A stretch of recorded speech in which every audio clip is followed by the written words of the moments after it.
மிக பிற்படுத்தப்பட்டோருக்கு 20% கலைஞர் அவர்கள், என்னுடைய அருமை நண்பர் கலைஞர் அவர்கள் கொடுத்தார்கள். 108 சமுதாயங்கள் பயன்பெற்றன. இப்பொழுது நீங்கள் ஒரு தந்தையை மிஞ்சிய தனையனாக நீங்கள் இந்த சாதிவாரி கணக்கெடுப்பை ஏன் எடுக்கக்கூடாது, ஏன் தயங்குகிறீர்கள்?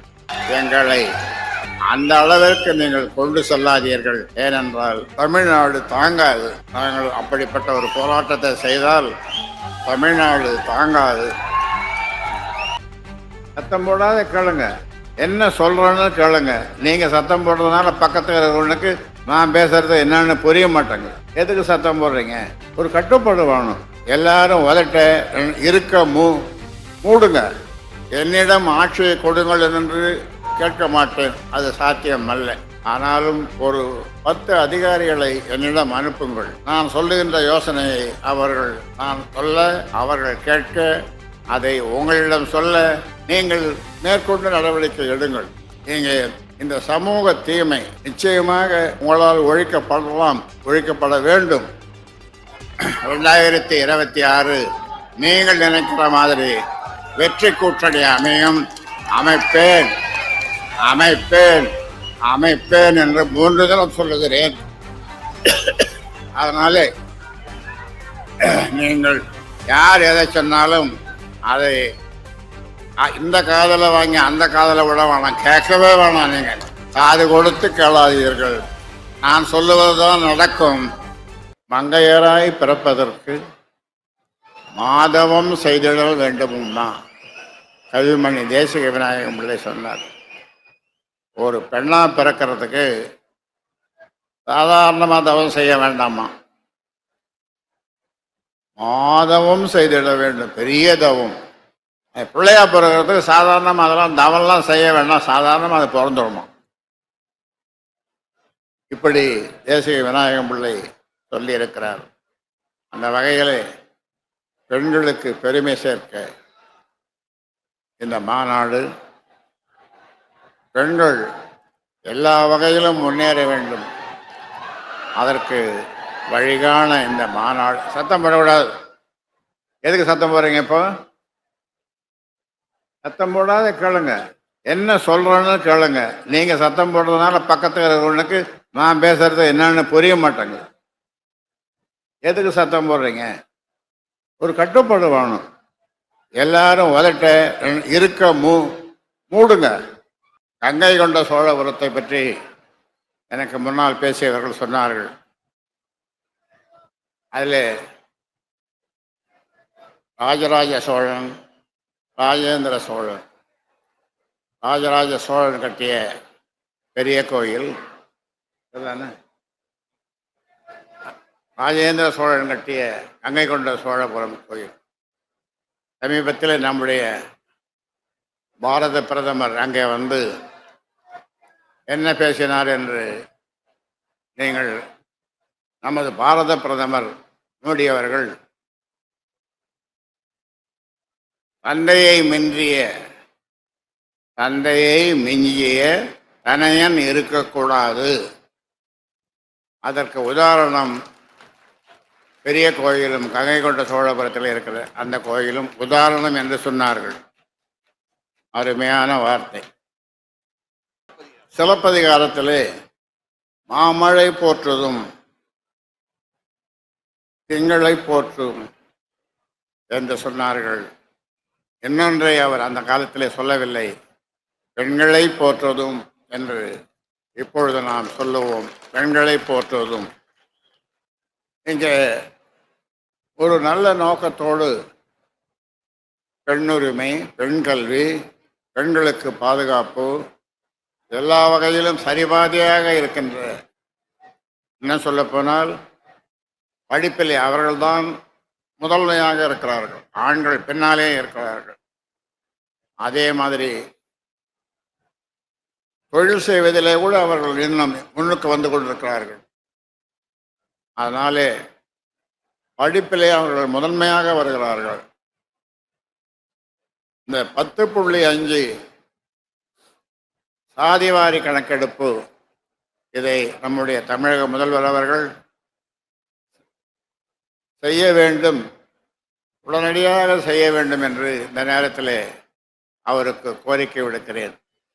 அப்படி செய்தால் தமிழ்நாட்டில் இருக்கிற 320 சமுதாயங்கள், நாங்கள் யார், எங்களுடைய ஜனத்தொகை என்ன, எங்களுடைய வாழ்விடம் எப்படி இருக்கிறது, சமூக நிலைமை என்ன, அதையெல்லாம் அந்த ஜாதிவாரி கணக்கெடுப்பிலே தெரிய வரும். அதை செய்ய தமிழக முதல்வர் ஏன் தயங்க வேண்டும்? அவருக்கு ஆலோசகர்களாக இருக்கிறவர்கள் இதை அவருக்கு சொல்ல வேண்டும் என்று இந்த நேரத்தில் கேட்டுக்கொள்ளுகின்றேன். அதன் மூலமாக மிக பிற்படுத்தப்பட்டோருக்கு 20% கலைஞர் அவர்கள், என்னுடைய அருமை நண்பர் கலைஞர் அவர்கள் கொடுத்தார்கள். 108 சமுதாயங்கள் பயன்பெற்றன. இப்பொழுது நீங்கள் ஒரு தந்தையை மிஞ்சிய தனையனாக நீங்கள் இந்த சாதிவாரி கணக்கெடுப்பை ஏன் எடுக்கக்கூடாது? ஏன் தயங்குகிறீர்கள்? பக்கத்து மாநிலங்கள், பல மாநிலங்கள் அதை செய்திருக்கிறார்கள், சாதிவாரி கணக்கெடுப்பு நடத்தி இருக்கிறார்கள். எங்களை அந்த அளவிற்கு நீங்கள் கொண்டு செல்லாதீர்கள். ஏனென்றால் தமிழ்நாடு தாங்காது. நாங்கள் அப்படிப்பட்ட ஒரு போராட்டத்தை செய்தால் தமிழ்நாடு தாங்காது. அதனால் மக்கள் பாதிக்கப்படுவார்கள் என்பதை நாங்கள் உணர்வோம். ஆனாலும் ஒரே ஒரு தீர்மானத்திலே, அரசு தீர்மானத்திலே சாதிவாரி கணக்கெடுப்பு உடனடியாக நாங்கள் நடத்துவோம் என்று நீங்கள் அறிவியுங்கள் என்று தமிழக முதல்வரை அன்போடு கேட்டுக்கொள்கின்றேன். வந்திருக்கின்ற ஆண்களும் சரி, பெண்களும் சரி, இரண்டை நீங்கள் ஒழிக்க வேண்டும். உங்கள் தெருவிலே அல்லது உங்கள் வீட்டிலே உங்கள் பிள்ளைகளோ அல்லது வேறு உங்களுடைய உற்றார் உறவினர்களோ மதுவையோ கஞ்சாவையோ தொடாமல், விற்காமல், அந்த பகுதியில் விற்காமல் பார்த்து கொள்ள நீங்கள் எல்லாம் முனைப்பாக இருக்க வேண்டும். அப்படி இருந்தால் அதற்காக அந்த தெருவிலே, அந்த பகுதியிலே, அந்த வட்டாரத்திலே நீங்கள் கடுமையான போராட்டம் செய்யுங்கள். என்னை கூப்பிட்டாலும் நான் அந்த போராட்டத்திற்கு வருகிறேன். அது சின்ன சின்ன போராட்டமாக இருந்தாலும் சரி. இந்த கஞ்சா ஒழிய வேண்டும், சாராயம் ஒழிய வேண்டும். இந்த சமூகம், பெண்கள் நிம்மதியாக வாழ வேண்டும் என்றால் இந்த 2 தீமைகளும் ஒழிய வேண்டும். இது செய்வது பெரிய காரியம் அல்ல. தமிழக முதல்வர் அவர்களே, ஒரு 3 மாதம் என்னிடம் ஆட்சியை கொடுங்கள் என்று கேட்க மாட்டேன், அது சாத்தியம் அல்ல. ஆனாலும் ஒரு 10 அதிகாரிகளை என்னிடம் அனுப்புங்கள். நான் சொல்லுகின்ற யோசனையை நான் சொல்ல, அவர்கள் கேட்க, அதை உங்களிடம் சொல்ல நீங்கள் மேற்கொண்டு நடவடிக்கை எடுங்கள். இங்கே இந்த சமூக தீமை நிச்சயமாக உங்களால் ஒழிக்கப்படலாம், ஒழிக்கப்பட வேண்டும். அதற்காக நாங்கள் ஆட்சிக்கு வந்து அதை செய்வோம் என்று சொல்லுவதை விட சுலபமாக இப்பொழுது உங்கள் ஆட்சியிலே நீங்கள் செய்யலாம். அப்படி நடக்கவில்லை என்று சொன்னால் நிச்சயமாக நாங்கள் ஆட்சிக்கு வந்து இந்த 2 தீமைகளை நிச்சயமாக ஒழிப்போம். அந்த வகையிலே இங்கு வந்திருக்கின்ற நம்முடைய பெண்கள் எல்லா வகையிலும் இன்றைக்கு முன்னுக்கு வந்து கொண்டிருக்கிறார்கள். மிக்க மகிழ்ச்சியாக இருக்கிறது. ஐஏஎஸ், ஐபிஎஸ் மற்ற துறைகளெல்லாம் பெண்கள் தான் இன்றைக்கு முதன்மையாக வருகிறார்கள். பெண்கள் முன்னாலே போகிறார்கள், ஓடுகிறார்கள். ஆண்கள் பின்னாலே தயங்கி நிற்கிறார்கள். அதற்கு காரணம் இந்த 2 தீமைகள் தான். அதனாலே இதை பெற்றோர்கள் ஊக்குவிக்கக்கூடாது. அந்த வகையில் நீங்கள் அரசு ஒத்துழைக்க வேண்டும். பெற்றோர்களும் நீங்களும் உங்கள் பிள்ளைகளை உங்கள் கண்காணிக்க வேண்டும். அவர்கள் அதை தொழாமல் கண்காணிக்க வேண்டும். இங்கே என்னுடைய நண்பர், கழுதகை நண்பர், அவருடைய ஒரு பிள்ளை, இதனாலே நான் பேரை சொல்லக்கூடாது, இந்த கையாவுக்கு அடிமைப்பட்டு அவர் எவ்வளவோ செலவு பண்ண, எப்படியோ எல்லா டாக்டரையும் பார்த்தார். அந்த பிள்ளை இன்று வரை திருந்தவில்லை, திருத்த முடியவில்லை, கையாவுக்கு அடிமையாகி. அதற்கு ஒரு உதாரணம் சொல்லுகிறேன். அந்த வகையிலே நீங்கள் இந்த தீமையை உங்கள் தெருவிலே யார் விற்றாலும் அவர்களை நீங்களே பிடித்து போலீஸ் கிட்ட ஒப்படையுங்கள்.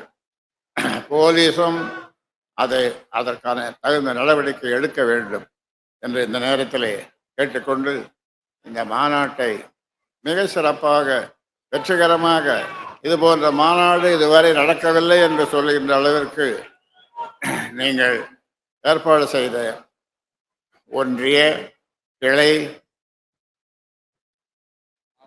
மாவட்ட, நகர செயலாளர்கள், பேரூராட்சி செயலாளர்கள், மாநில பொறுப்பாளர்கள் அனைவருக்கும் என்னுடைய பாராட்டை இந்த நேரத்தில் தெரிவித்துக் கொள்கின்றேன். மற்றொரு முக்கியமான செய்தி உங்களுக்கு சொல்ல இருக்கின்றேன்.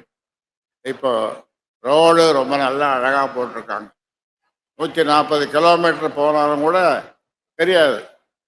ஆனால் அத்தனை கிலோமீட்டர் போனால் 80 கிலோமீட்டருக்கு மேலே, நீங்கள் ஒரு மணிக்கு 80 கிலோமீட்டர், அதற்கு மேலே போகக்கூடாது, போக வேண்டாம். அதுவும் இரவு வேளை.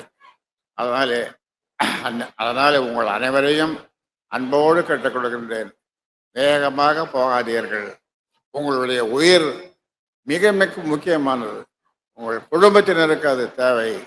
நீங்கள் உயிரோடு இருக்க வேண்டும். ஒரு சின்ன விபத்து கூட எங்கும் நடக்கக்கூடாது.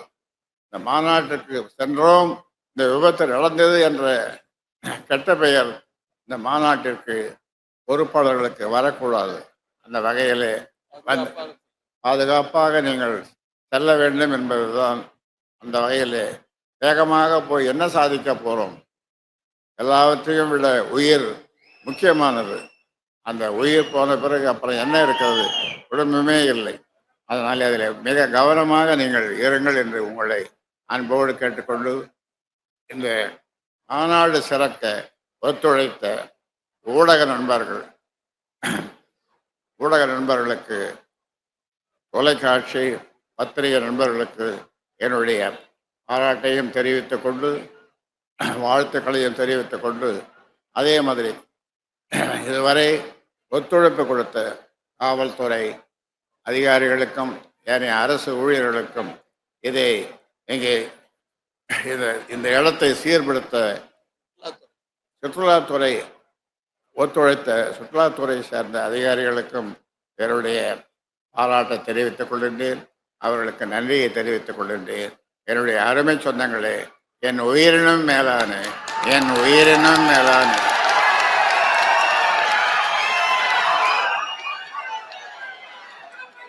உயிரை விட மேலான பாட்டாளி சொந்தங்களே, நீங்கள் ஜாக்கிரதையாக ஊர் போய் சேருங்கள் என்று நாளைக்கு எனக்கு தொலைபேசியிலே பேசுங்கள். 2026 வெற்றி கூட்டணி அமைப்பேன். ஆமாம், 2026 நீங்கள் நினைக்கிற மாதிரி வெற்றி கூட்டணி அமைப்பேன் என்று 3 தடவை சொல்லுகிறேன். அதனால நீங்கள் யார் எதை சொன்னாலும் அதை இந்த காதலை வாங்கி அந்த காதலை விட வேணாம், கேட்கவே வேணாம். நீங்கள் காது கொடுத்து கேளாதீர்கள். நான் சொல்லுவதுதான் நடக்கப் போகிறது என்பதையும் சொல்லி உங்களுக்கு வாழ்த்து சொல்லி அனுப்புகிறேன். நன்றி, வணக்கம்.